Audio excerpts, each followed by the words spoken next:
Now, this time a year ago, election fever was sweeping the country. Queues formed from early in the morning as people waited to vote for the new police and crime commissioners. Well, as you know, it wasn't really anything like that, was it? Elected with just 15% of the vote. They've now been in office for a year, so what difference have they made? Our political editor, John Hess, has spent the day with the Derbyshire police chief to find out. It's a year since the police and crime commissioners were elected on the lowest turnout in electoral history. We've come to Derbyshire to meet Alan Charles, the PCC here, to find out whether this new role is having an impact. That's good. It's worked elsewhere in Derbyshire, hasn't it, Jamie? This commissioner wants to make an impact. Today in the Derbyshire market town of Ripley, it's on cutting antisocial behaviour. Right, so we're going here, yeah? You know, the pub trade's notoriously difficult now, isn't it? Yeah. The commissioner has a plan to curb the sale of high-strength booze. It's an idea first tested in Ipswich. They've managed to get independent retailers of alcohol to remove anything above 6.5% from their shelves. But we think if we can implement that in one or two Derbyshire towns or maybe Derby City, it will have an impact on local people living there. If we've got a locally elected official, perhaps take a lot more local initiatives rather than being covered by the blanket national sort of direction, it's going to be good. It's got to be a good thing. 1 year into office, and Alan Charles believes out on the streets and at public meetings, people are becoming more aware of his commissioner's role. To find out, from my perspective, what's important to people about policing in the county, but also that they know why I'm here, what my role is, what I can do. The Derbyshire force has 3,000 officers and staff, a budget which the commissioner sets of £171 million. Do I contest the government if they're going to make further cuts to the Derbyshire policing budget? I absolutely do, yes, and I think we've had some success on that. We're putting pressure on the Home Secretary, where she has absorbed some of those cuts into the Home Office rather than passing them down to us. And this Labour commissioner warns of rising crime caused by the coalition's welfare reforms. The Home Secretary is saying that crime is falling, even though we've had all the budget cuts. She's wrong, it isn't. What we're finding now, predominantly in areas of higher deprivation, crime is starting to go up. In Derbyshire, crime's up at the moment about 3% compared to what it was last year. Now that follows 10 successive years of falling crime. Meet the apprentice. So it is a political position. In fact, the Derbyshire force has 12 of them, all getting experience of a backroom police operation that this commissioner is determined to keep in the public sector. If a large private sector company can find efficiencies in their operation here, I want to find those efficiencies and then reinvest those savings back into the public police in the Derbyshire. The next police and crime commissioner elections are in 2016. But for Alan Charles, that's a long road ahead. For him, protecting budgets and safeguarding communities is his immediate priority. It certainly is, and we've got another police chief in the studio to join Paddy Tipping from Nottinghamshire. Alan Hardwick is the independent PCC for Lincolnshire.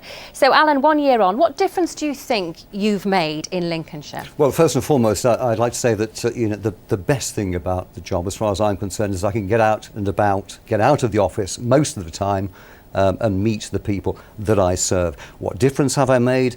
Our police force numbers are being kept at 1,100. We're quite a small force. They were going to go down to 1,068 under the police authority and then lower and lower and lower. I've closed a funding gap of £3.5 million.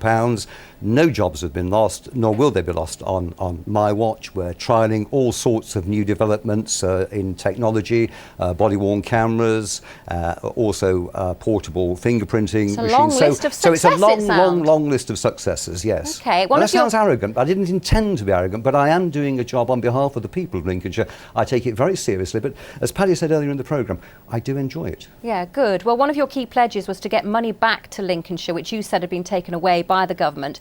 Have Indeed. you been successful? No, I haven't. Right. So do you feel that you've let Lincolnshire down on that one? No, not at all, not at all. At least I'm trying, and all I can do is do my best on behalf of the people that I serve.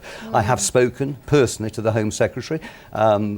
Basically, it's a case of, the government have their own problems. What I would like to say is leave Lincolnshire alone for a little while, because we make the best use of the little money that we have from the government. We are the most cost-effective force in the country. In fact, if every other force was run at the same cost per head as our force, the government could save £1 billion. I've told them that. Have I had a reply? No. Funny, isn't it? Well, Isn't it strange? Michael Mullaney, obviously the Lib Dems were rather sceptical about the whole idea of PCCs. Listening to what our colleague here has to say, sounds like it's working. This is the big concern is the politicisation of the police force, because you've got people standing for parties. In Leicestershire we've got a Conservative police commissioner, could have been Labour. We didn't stand because we don't believe there should be this political involvement in the police force. So he's not won you over with his successes? No. In addition, there's the cost of running those elections last year, of whom only 1 in 7 people voted, which was the lowest in history turnout across a national election, £75 million. That money could have been spent putting more police on the streets. Hundreds more could have been let's hear what Paddy's got money to say about the difference he feels he's made in Nottinghamshire. Paddy, how's this year been for you? Have you had successes too? Yeah, I've kept my pledges. People don't trust politicians, Michael. Don't know why you want to be one. I got out of the game, but I said we'd recruit an extra 150 neighbourhood police officers. People looked at me, gone out. We've recruited them. They're hitting the streets, plus 100 PCSOs. That's happening too. I said we'd reduce antisocial behaviour by 50%. I'm working with the councils to do that. And domestic violence has been a big issue in Nottinghamshire, and we're putting extra resources and extra focus on it, and women can begin to feel, and their children, a bit safer. Well, that's all very well and good, but what about this week, tweeting about you're concerned about retired police dogs? Is that really a priority when crime's where it is, and worries over crime certainly are still there? Look, we've got 26 police dogs that work for us. They work hard. They sniff people out, they apprehend people, they search for bodies. The bodies in Mansfield. Oh, no one would deny they do a good job. Yeah, and nobody would deny that we look after officers in retirement. They get decent pensions. Why shouldn't dogs, when they're retired, be treated decently? Is this for the popular vote, though? It sounds like it, Paddy. You know, you're just doing this to be popular. People do like dogs. People like dogs, and people like dogs to be well looked after. And isn't it right that the police officers who take these dogs home in retirement and look after them out of their own pockets You're looking a bit perplexed, Michael. should have their vets' fees paid? I think we just need to treat animals and people with respect. OK. Seems reasonable.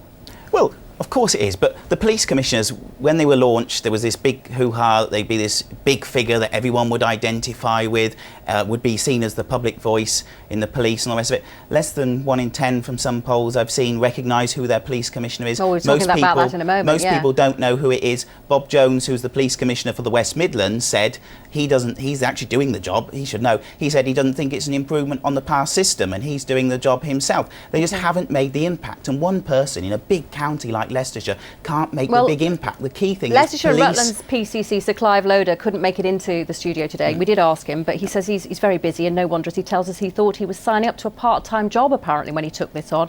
Perhaps he's saying that though because he wasn't a politician. Do you have sympathy with that? I'm not a politician. Yes, I have sympathy with that. I work 60, 70 hours a week. You must have realised it was a full-time job though, surely? Yes, I did. I certainly did. Especially with the salary that goes with it. I came to this with my eyes open, and you know, the other thing that's happened in Lincolnshire is that crime has gone down by 14%. The latest figures I have just before I came here is it's gone down by another 2.7%. So that is a success, isn't it? You know, and as for being invisible, that's nonsense. That is absolute nonsense. If we were invisible, then you know people wouldn't bother with what we say and what we do. I get approached every single day by the media. Have I got a comment to make on this? Have I got a comment to make on that? They wouldn't ask a nobody to comment, would they? And as for it, you know, and as for the whole thing being a nonsense, I'm afraid I disagree with you, because isn't that democracy? And doesn't the name of your party sort of give the game away that you are all about democracy?